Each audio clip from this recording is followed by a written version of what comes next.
할렐루야. 이 새벽 하나님의 은혜가 함께 모인 우리 성도님들 가운데 함께 하시기를 주님의 이름으로 축복합니다.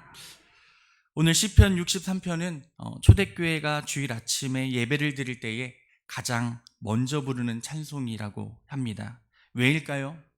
오늘 이 시편 63편의 1절부터 11절의 이 말씀이요, 이 전체 시편을 압축한 것 같은 내용들이 시로 기록되어져 있기 때문입니다. 제목을 보면 어떻게 기록을 하고 있습니까? 다윗이 유다 광야에 있을 때에 쓴 시라고 이렇게 기록되어져 있습니다. 우리 성도님들, 광야라는 장소는 성경에 늘 등장하는 소재입니다. 그리고 많이 들어왔던 장소입니다. 우리 성도님들이 생각하는 광야는 어떠한 곳입니까? 그리고 무엇입니까? 그리고 말씀의 제목에 보면은 광야를 지난다는 말을 들으면 어떤 생각이 들으십니까? 이 광야라는 단어를 들으면요, 우리들은 당연히 시험이라는 단어를 떠올리게 됩니다. 그 시험이라는 시기가 생각나고 삶이 굉장히 고달프고 지친 장소에 와 있다는 것을 의미합니다. 광야에서는 내가 즐겼던 모든 편의함이 박탈되어지고 하루하루 사는 것이 걱정될 수가 있다는 것입니다. 거기는 먹을 것도 희귀하고요, 거할 곳도 마땅치 않으며, 그리고 마실 물이 보장되지 않는 곳입니다. 그래서 길이 없으며 야생동물이 서식하여서 나의 목숨이 언제나 노려지고 있는 곳이며, 누가 척박한 땅이라고 말했듯이 이 광야는요, 두렵거나 무서운 곳, 소망이 없는 곳을 광야라고 이야기합니다. 혹시 광야에서 살고 싶으신 분 계신가요? 없으시죠? 내가 나서서 광야에 살고자 하는 사람은 당연히 없을 것입니다. 하지만 말씀은요, 성경은 늘 신앙인들이 광야를 지나가는 삶을 보여줍니다. 혹시 오늘 우리의 삶이 광야처럼 느껴질 수 있습니다. 지금의 교회가 어떻습니까? 코로나로 인해서 많은 믿음의 삶들이 무너졌을 뿐만 아니라 이것이 사람이 무너지는 것으로 끝났으면 좋은데, 이제는 많은 교회들이 문을 닫거나 무너졌습니다.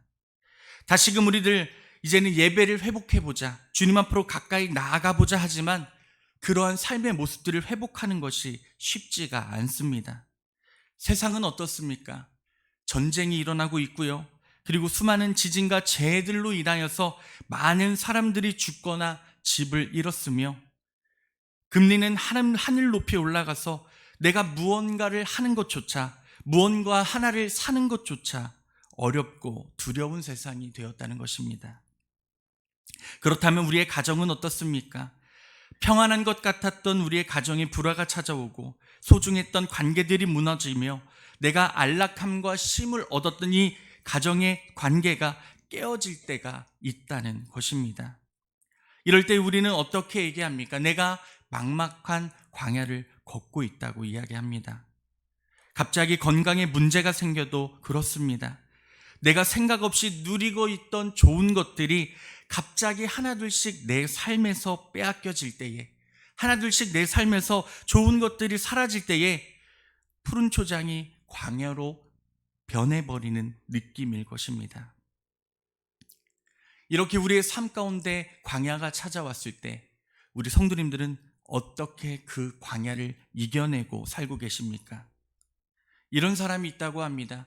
그러한 어려움과 힘듦이 다가왔을 때 그 광야를 즐기는 사람이 있는 반면에, 그리고 그 광야를 헤쳐나가는 삶을 사는 사람이 있는 반면에, 어떤 사람들은 사람의 도움을 구하거나 물질의 도움을 구하고 나의 생각으로 계획을 세우고 많은 시도를 함을 통하여서 그 광야를 이겨내려고 하는 사람들도 있다고 합니다. 심지어 어떤 사람들은 광야에서 주저앉고 삶을 포기하며 하나님의 뜻을 이루지 못하고 이 땅의 삶을 포기하는 사람들도 있다는 것입니다. 사랑하는 우리 성도님들, 오늘 이 주시는 말씀을 통해서 우리 성도님들은 언제나 그 광야의 길에서 승리하는 믿음이 있기를 주님의 이름으로 소망합니다. 주님께서 우리와 언제나 동행하시고 나와 함께 하신다는 걸 믿으실 때에 하나님이 주시는 그 은혜로 말미암아 우리들의 삶에 복된 승리가 나타나게 될 줄로 믿습니다. 다시 한번 더 63편의 제목을 보면은 다윗의 시 유다 광야에 있을 때라고 표제에 적혀져 있습니다. 이때는 다윗이 사울에게 쫓길 때이거나 압살롬의 반역으로 예루살렘에서 쫓겨났을 때일 것입니다. 그런데 오늘 11절의 말씀에 보면 이런 말씀이 있습니다. 왕은 하나님을 즐거워하나니, 이라는 부분을 보면은 이것은 왕이었던 다윗이 압살롬의 반역으로 쫓겨났던 상황임을 추정하게 합니다. 아들의 반란으로 왕위와 모든 명예를 다 잃어버리고 궁을 떠난 다윗 왕은 생명의 위협까지 느끼고 있었습니다. 아들에게 배반을 당했습니다. 그것만으로도 마음이 아픕니다. 그런데 그 아들이 나를 죽이겠다라고 생명까지 위협하고 있는 상황이었다는 것입니다. 이 상황이 무엇입니까? 한마디로 내가 가지고 있던 모든 것을 다 잃어버린 상황입니다. 이것이 이 시편 63편을 쓴 이 다윗의 상황이었습니다. 그런데 이 63편의 말씀을 읽다 보면 놀라운 것이 있습니다. 이 시편의 내용에 아들의 배신으로 인한 불평과 원망은 찾아볼 수 없다는 것입니다.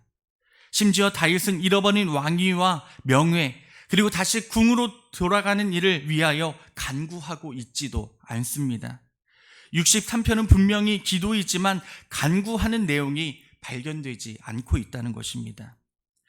소원이나 기쁨, 그리고 찬양의 교제의 내용은 있지만 간구는 없습니다. 도리어 다윗의 마음은 그 어느 때보다 더 간절하게 하나님을 향하고 있고, 자신의 생명과 안전과 영혼을 위하여 자신이 필요로 하는 모든 것은 오직 누구밖에 없다, 하나님뿐이 없습니다라고 고백하고 있는 것입니다.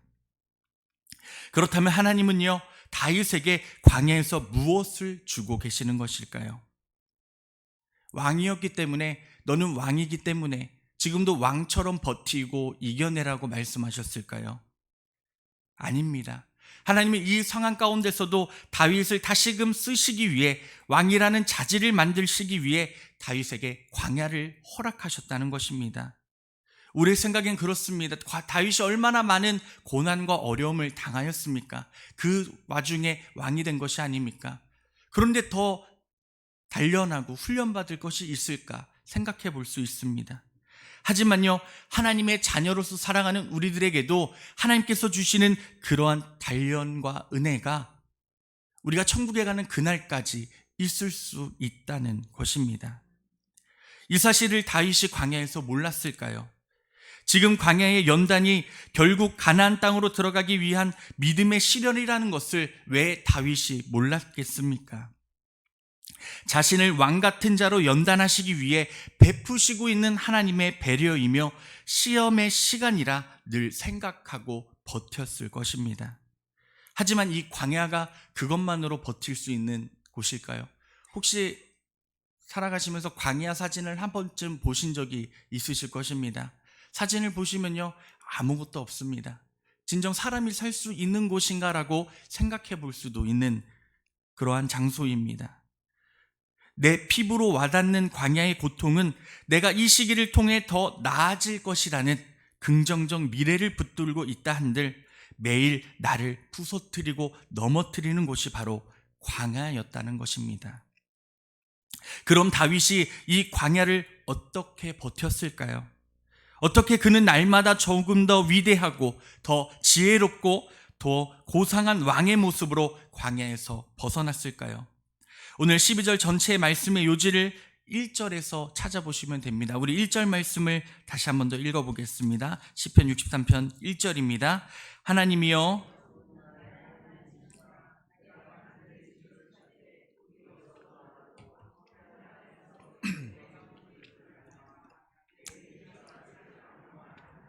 아멘.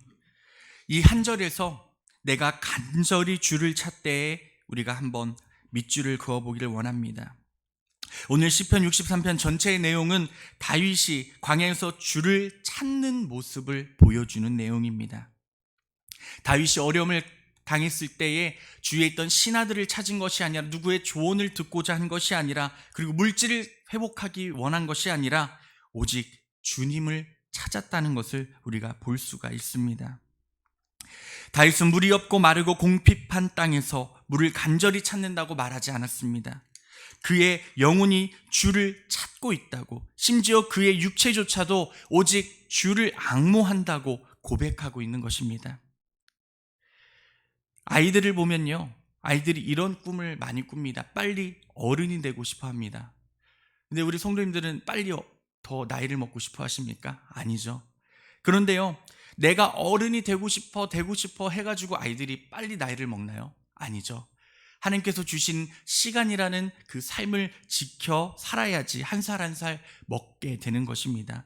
우리 아이들이 빨리 어른이 되고 싶다고 해서 어른이 되는 것이 아니라는 것입니다.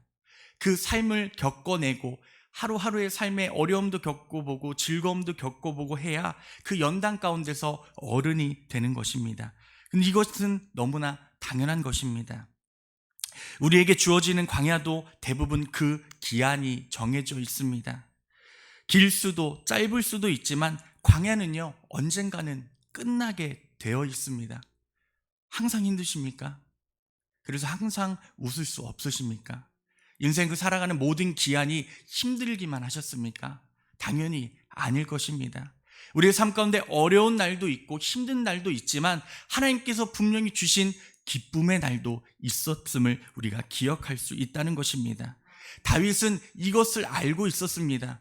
내가 비록 지금은 광야를 건너고 있고 광야라는 그 어려움 가운데 있지만 언젠가 하나님이 내가 그 어려움을 단련하고 이겨낸 후에 정금같이 나아갈 수 있도록 인도해 주실 거라는 것을 다윗은 알고 있었다는 것입니다. 그렇기 때문에 다윗은요, 하나님께 내게 이 길 무엇을 달라고 구원한 것이 아니라 하나님 앞에 하나님 오직 나는 주만을 찾습니다라고 고백할 수 있었다는 것입니다. 사랑하는 성도님들, 방법이 무엇이 중요합니까? 우리들이 하나님 앞에 광야를 걸어갈 때에 버텨내는 방법을 찾는 것이 아니라 오직 주님만을 찾아낼 수 있는 믿음이 되기를 주님의 이름으로 소망합니다. 우리를 쉽게 하나님 앞에 어려움이 닥쳐왔을 때 이렇게 기도합니다. 주님, 이 어려움을 이겨낼 힘을 주시옵소서라고 항상 기도합니다. 하지만 오늘 말씀에 보면 하나님께서는 그 기도를 하기 전에 먼저 주님, 내가 주님을 바라봅니다. 내 삶에 내 믿음이 더욱더 주께로 변화되어지고 주님만을 찾을 수 있도록 인도하여 주시옵소서, 이 믿음의 고백이 나타나야 한다는 것입니다. 그래서 오늘 말씀 1절에서 8절까지에 보면은 이 다윗이 주님을 어떻게 찾는지 기록되어져 있습니다. 1절에서는 내 영혼이 주를 갈망합니다. 내 육체가 주를 앙모합니다. 2절을 보면 내가 성소에서 주를 바라봅니다. 3절에 보면 내 입술로 주를 찬양합니다. 4절에는 내 손을 들어 주를 평생에 송축합니다. 5절을 보면 내 영혼이 만족합니다. 6절에는 내가 내 침상에서 주를 기억합니다. 새벽에 내가 주의 말씀을 작은 소리로 읊조립니다. 7절에 보면 내가 즐겁게 노래합니다. 8절에는 내 영혼이 주를 가까이 따릅니다 라고 고백하고 있습니다. 그리고 그에 맞는 이유들이 모두 말씀에 나오고 있음을 알 수가 있습니다. 주를 찾는다는 것이 무엇인지 이렇게 다양한 모습으로 우리에게 보여주고 있다는 것입니다. 사랑하는 우리 성도님들, 오직 주님의 은혜를 갈망하시기를 바랍니다. 주의 성소에 나와서 주님을 찾으시기를 바랍니다. 내 입술로 언제나 주님을 찬양하시기를 바랍니다. 내 손을 들어 내 평생에 오직 주님만을 경배하시기를 바랍니다. 그리고 언제나 주님의 은혜 안에 그 말씀 안에 만족하시기를 바랍니다. 그리고 내가 내 침상에 들어갈 때에 언제나 주님을 기억하며 새벽에 일어나 주의 말씀을 읊조리는 은혜가 있기를 소망합니다. 그리고 언제나 주님의 이름을 즐겁게 찬양하시기를 소망합니다.